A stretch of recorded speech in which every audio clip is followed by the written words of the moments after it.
past few years, there has been a real lack of good new real-time strategy games. You know, the ones like the old Red Alert, Command & Conquer or Company of Heroes. Sure, we have had some new expansions and sequels come out, but nothing we could really call brand new games. However, Act of Aggression is going out of its way to change that. A little context here. I have not played Act of Aggression. This is not my review. It's from our producer. He's got a history of playing the old school strategies, things like Warcraft, Red Alert and Command & Conquer, and he has been complaining literally for years about the lack of good real-time strategies. When he heard there was a new game on the market, he jumped at the chance to play and wouldn't let anyone else get close. But back to the game.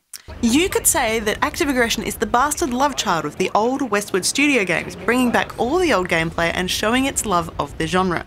It's a near-future war strategy game, so as you might expect, you're given the choice of a number of factions, each with their own unique units ranging from soldiers to light vehicles to heavy artillery. Whether you're playing as the Chimera, the US Army or the Cartel, each group has its own strengths and weaknesses, just like you'd expect from a solid RTS. To start with, there is the single-player side of things. Traditionally, this is the way to learn the strengths and weaknesses of your units before you hop online and get destroyed by undoubtedly better players. Everybody out, and quick! Enemy detected.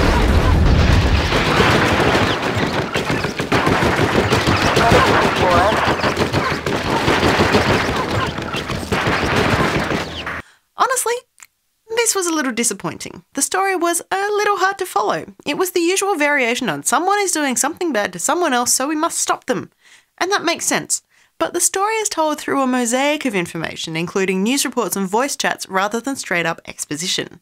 Each one does have its own unique flavour, but added together it was kind of all over the place and pretty hard to follow.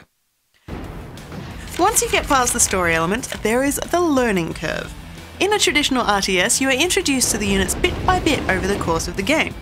This is also true in Act of Aggression, however there is very little here to guide you on which ones to use when.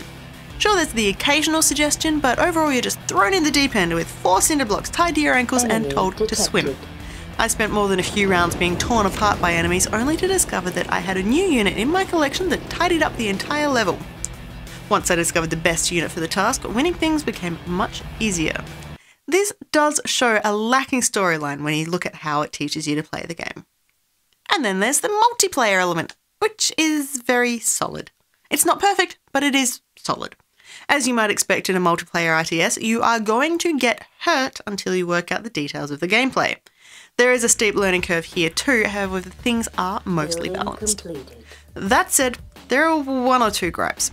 Firstly, some of the units look too similar. There are multiple types of light vehicles, however when you're in combat it's pretty difficult to tell which one's which can lead to you sending in something designed to destroy buildings when really you need an anti-aircraft weapon. That is an easy enough fix if UGen systems wanted to update the graphics. The bigger issue? Resources. Now I hate to compare this indie game to one of the most solid RTS out there, but bear with us, it is the easiest way to explain the issue. The main resource in Command & Conquer was the alien mineral Tiberium. This was always limited on the map, and yes, you could run out. However, once a Tiberian field did run out, it would slowly regrow, which would prevent a stalemate at the end of the game. In Act of Aggression, however, the main source of resources is through mining, which also runs out. You can gain a small amount of resources from capturing buildings or enemies and healing your own team, but it is limited and prevents you from building too many units. This will inevitably cause stalemates. It takes a fair amount of units to take out a well-fortified building or a base, so I can see you throwing many small units at them only to see them be destroyed with little effect. Over and over and over.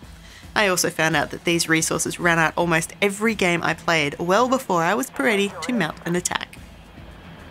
Although I didn't enjoy the single player as much, I did enjoy the multiplayer, which really is the main part of the game. It does have some issues, but most RTSs do when they first come out. It's all about balance, and it really does take a large user base to get that right.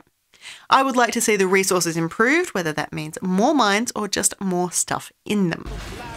Act of Aggression really is one of the first old school RTSs to come out in a long time, and if you love them, then after trying this one out, you'll love it too. It is a good game, but with a few changes and an active user base, it could really be a great one. I won't stop until my heart stops. go half the full speed.